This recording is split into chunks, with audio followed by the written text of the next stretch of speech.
আপনি কি জানেন একটা পেয়ারাতে লেবুর থেকেও বেশি ভিটামিন সি থাকে, যা ত্বক ভালো করা থেকে শুরু করে পেট পরিষ্কার, হার্ট সুস্থ রাখা সব কিছুতেই পেয়ারা কাজ করে।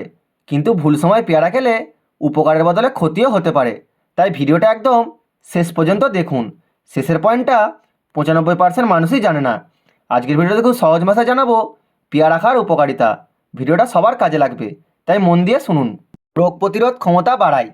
পেয়ারাতে থাকে ভিটামিন সি। এই ভিটামিন আমাদের শরীরে সর্দি কাশি, জ্বর আর ইনফেকশন থেকে বাঁচায়। নিয়মিত পেয়ারা খেলে ইমিউনিটি শক্তি অনেক শক্তিশালী হয়ে যায়। একটি পেয়ারাতে প্রায় 2-3টে লেবুর সমান ভিটামিন সি থাকতে পারে। পেট পরিষ্কার ও হজম শক্তি ভালো করে। যাদের পেট পরিষ্কার হয় না বা কোষ্ঠকাঠিন্যের সমস্যা আছে, তাদের জন্য পেয়ারা খুব উপকারী ফল। পেয়ারাতে প্রচুর ফাইবার থাকে, যা হজম শক্তি বাড়ায়। তবে মনে রাখবেন, পেয়ারা খাওয়ার সময় বীজ সহ খেলে ফাইবার বেশি পাওয়া যায়। ত্বক উজ্জ্বল ও চুল মজবুত করে। পেয়ারাতে থাকে ভিটামিন সি আর অ্যান্টিঅক্সিডেন্ট ত্বককে ভেতর থেকে সুন্দর করে, ব্রণ কমায়, ত্বকে উজ্জ্বলতা আনে। পেয়ারা পাতা সেদ্ধ পানি মুখে ব্যবহার করলে উপকার পাওয়া যায়। হার্ট সুস্থ রাখে। পেয়ারাতে ফাইবার ও পটাশিয়াম থাকে, যা খারাপ কোলেস্টেরল কমায়। এতে হার্টের রোগের ঝুঁকি অনেকটাই কমে যায়। নিয়মিত পেয়ারা খেলে ব্লাড প্রেশার নিয়ন্ত্রণে থাকে। ডায়াবেটিস নিয়ন্ত্রণে সাহায্য করে। পেয়ারা ডায়াবেটিস রোগীর জন্য একদম মোক্ষম ফল।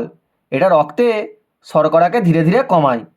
ডায়াবেটিস রোগীরা খোলা ছাড়িয়ে পেয়ারা খেলে আরও ভালো ফল পাবেন। ওজন কমাতে সাহায্য করে। পেয়ারা খেলে অনেকক্ষণ পেট ভরা থাকে, ফলে অকারণে খাবার খাওয়া অনেকটা কমে। তাই যারা ওজন কমাতে চান, তাদের জন্য পেয়ারা খুব ভালো ফল। পেয়ারাতে ক্যালোরি কম, কিন্তু পুষ্টি বেশি থাকে। এবার জানুন পেয়ারা খাওয়ার সঠিক সময় সম্পর্কে। সকালে বা দুপুরে পেয়ারা খাওয়া ভালো।